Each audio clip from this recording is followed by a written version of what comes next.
Hey guys, and welcome back. I'm Susie, and I have 3 fun thrift flips for you today.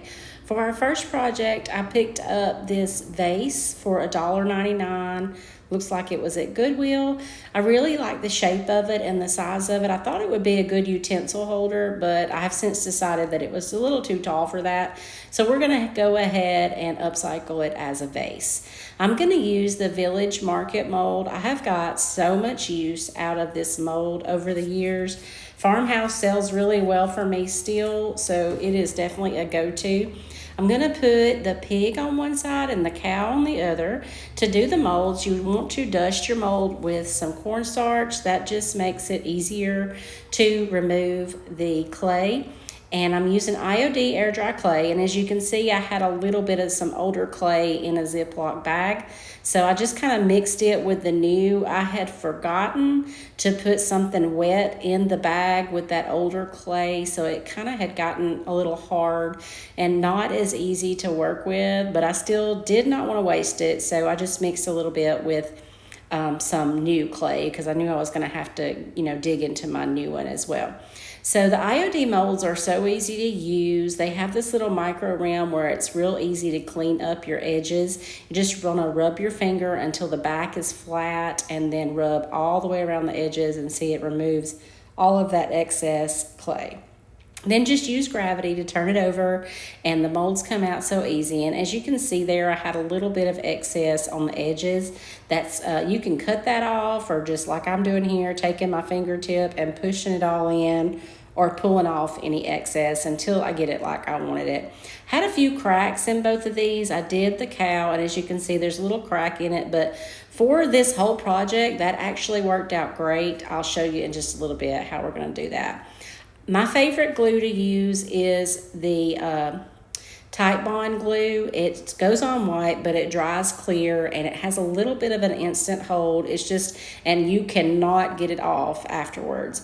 So I am going to glue the cow on one side and the pig on the other side directly over that design that was on there. It was a little bit raised, but not anything that some texture would not hide.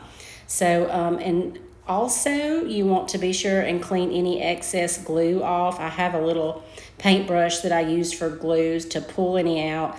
And you want to go around all the edges with your fingertips, making sure that it is stuck down really well. And since I couldn't leave this laying down because the cow was on the back side and the pig was on the front side, I used some painter's tape to hold them in place while it dried. This is a mold from the last IOD release called Faux Bois. And it is like little wood pieces, and I haven't got to use it yet, so I thought that I would use one of these like sticks to go around the top of this mold. And when you're doing like the trimmings molds or something like this, I like to roll mine out like a Play-Doh snake, I guess you would say, and then it's just super easy just to clean up the edges after that. All of the products that I use in my videos to upcycle are available on my website, or I also have an Amazon list. I'll link all of that below in the description box. If you don't know how to get to that, there's a little arrow right on the right side of the description that shows you more, and I'll have all the links there for all the products that I'm using and where you can get them. So I made this little stick, and I had to do 2 of them to glue around the very top part of the vase. And again, I'm going to use the same Type Bond glue, and I'm going to smooth it out all over the back. You want the glue in all the areas, but you don't want it really thick because you don't want it to smush out a lot. So like I said, I had to make 2 of these, glued it around. I taped everything up, and then I let it dry overnight. Now, normally I like to paint my molds when they're still wet, but in this case, I just wasn't able to. And as you can see here, there was a little bit of cracking and shrinking, but that's okay. We're going to fix that. I want to put a lot of texture on this, so I'm going to be using the Fusion Fresco powder, and I'm just going to put it in the casement paint. This is the color that I'm using. The paint is available on susieonthefarm.com, but I don't believe that I have any of the Fresco powder. For an alternative on that, you can also use baking soda. It kind of does the same thing and gives all the texture. For the first coat, I'm really just going to get it on there. I'm going to get it underneath the mold and everything. The mold's already dry, so it's not going to shrink anymore. So I'm just going to go ahead and get in all them cracks and just get this first coat on here. Because of the additive that I put in it, this paint sticks really well to this really glossy surface. For the second coat, I am actually going to pounce on. I want to create tons of texture. So I'm going to pounce and dab and everything and just get the second coat on here. And I was able to get this all painted up with just 2 coats. It looks really good, finished up. For the next step, I'm going to use the IOD Vintage Texture Stamp with some stone gray ink. Looks like you're not putting any ink on here when you're using the stone gray, but I promise you are. So then I just randomly, there's 4 different textures in that vintage texture. I like to call this one cracks, I guess. So I just randomly put a bunch of cracks all over this. I always intended to do this. So the fact that the molds cracked a little bit did not matter at all in this instant. But if you don't want your molds to crack, paint them when they're still wet. To finish this off, I'm going to use a few little elements from the new Mercantile stamp. Just going to use the numbers. I'm going to put numbers under the 1879 under the pig and this number 7 underneath the cow. Very farmhouse looking. And then I'm also going to use the crown and put it above both of them. For these, I'm using the black ink. It's a little bit darker, as you can see, than the gray. But once I do get these stamps on, I am going to come back with a baby wipe and wipe it off. I just felt like, well, not wipe it off completely, but when you use a baby wipe on the ink, it lightens it up some. Just felt like the black was a little too stark against everything that we had already done. Also, if you notice the painter's tape, when you are stamping on a surface like this that's really curved, that makes it super simple. It holds the stamp in place for you, so you don't have to worry about it slipping around. And if you use painter's tape, it's not going to harm your paint you've already done. So to finish this project off, I'm going to do a quick clear wax, and then finally I'm going to come back with some of the Fusion Aging Wax. Love this wax. You could also use a black wax, or if you were happy with this, you can leave this step out completely. I used to get super scared when I would take a dark wax and put it over white like this, but I have since grown to love it, and it never looks bad. It always looks good, even though you think right now, oh my gosh, this is horrible. But once you take your wipe and you wipe it all back, it's perfect. It stays in all of that texture we created and all of the details of this mold. Even that crack that I didn't mean to happen looks so good with this wax in it. So I'm going to cover the whole thing with wax, wiping it back as I go. And then this project's complete. I love how it turned out. I think it's a big improvement over how it started. And I just filled it with some thrifted florals, and I think that this would be a great addition to anybody's farmhouse decor.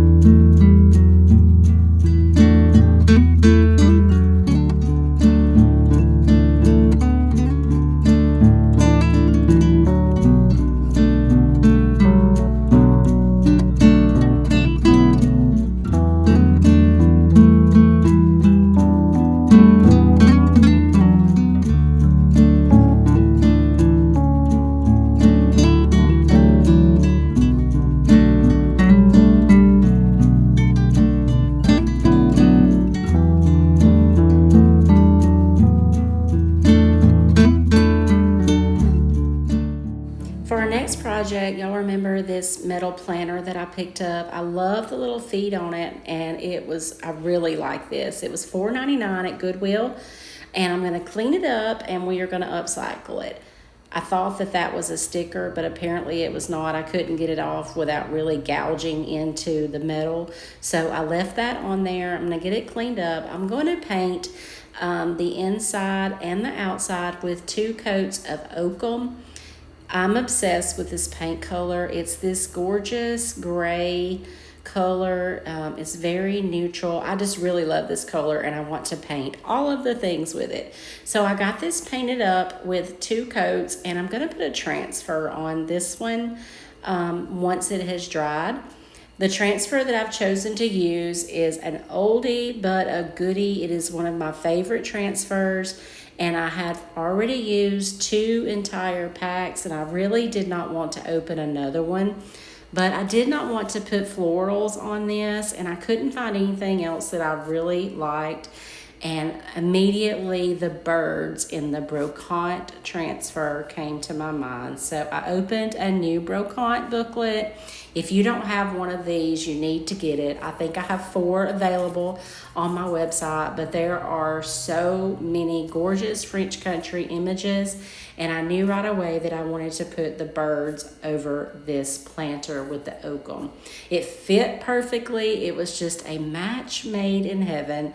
So if you've never used a transfer before, they're so easy. You just peel off the backing off the back, and then you use the little tool that comes with each transfer book, and you just rub until the image releases onto your project. The main thing is you want to make sure that your paint or your sealer or anything that you have down is completely dry. If you try to put a transfer over anything that is a little bit tacky, it will lift your paint up, and you don't want that. So when you're rubbing, if you'll just slowly lift up the plastic backing as you go, that usually does really well, and this one was no exception. It transferred beautifully onto this planter box, and I love how it looks with these birds. It's just, they're so perfect on this, and I've been dying to use them again, and they sell so well. To finish this off, because those little feet had some details that kind of got lost when I painted them one color, I used a coat of white wax over the entire thing, and then I'm just going to do a floral arrangement inside. I'm not going to glue down the floral foam. I just put a few in the bottom so it could be removed, changed out for season. I'm going to use some thrifted florals and some florals that I get from Audrey's, the wholesale company that I get a lot of my florals from. And I'm just going to cut them apart, and I'm no florist arranger, but I like to put the focal flowers in first, like the big, pretty flowers, and then everything else I do is just a filler around it. So that's what I'm going to do here. Just arrange this. Like I said, I'm using some thrifted florals and some others. I didn't want to use a ton because florals are expensive. That's why it's great if you can find them when you're thrifting. You can actually put them in your dishwasher to clean them up. I've done that many times. Or you can just put them in some Dawn dish soap in the sink, wash them with your hands, and lay them out to dry. Sometimes florals look really rough when they're dirty and dusty, but once you get them all cleaned up, they're beautiful.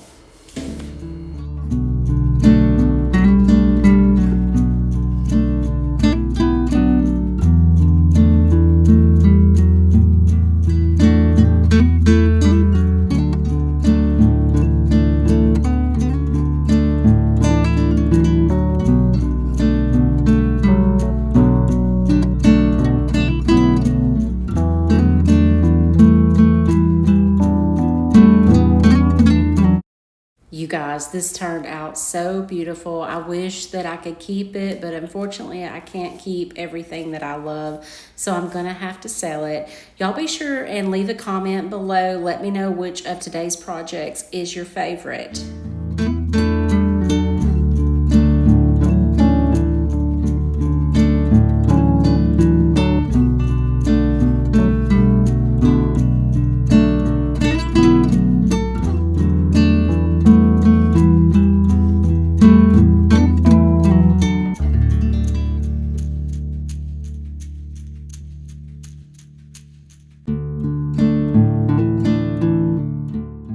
Finally, for today's last project, I picked up this really big wooden bowl at a yard sale for $2. I absolutely love the shape of it, but I feel like the color is it's too dark and it just seems dated to me.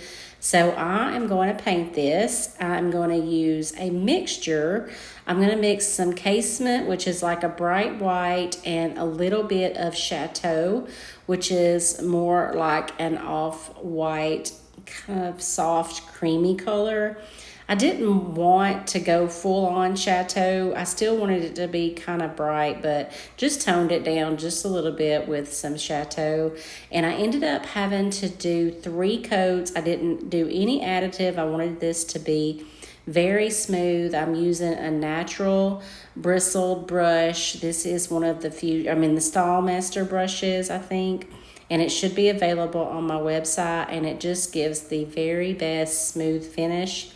Like I said, since the wood was so dark, I did have to do 3 coats. I don't normally have any bleed through with fusion paint because it has a built-in sealer in it. So that first coat always seems to seal it in. I decided to distress this one. It had a lot of great lines in it and places that you could bring back some of that dark wood underneath. When I went to sand it, I thought that it was then bleeding through as I was sanding off. But after I got done and I wiped everything down, I guess that was just from my yellow sander or the sandpaper there. So luckily all that wiped up. And honestly, that's all I'm going to do with this bowl. There is just something classic and timeless about painting something white and distressing it back to see dark wood underneath. So once I got this completely distressed the way that I wanted it, I wiped all the sanding dust off of it, and then I styled it with all of that paper mache fruit or vegetables that I had, and it looks so good. I love the look of this.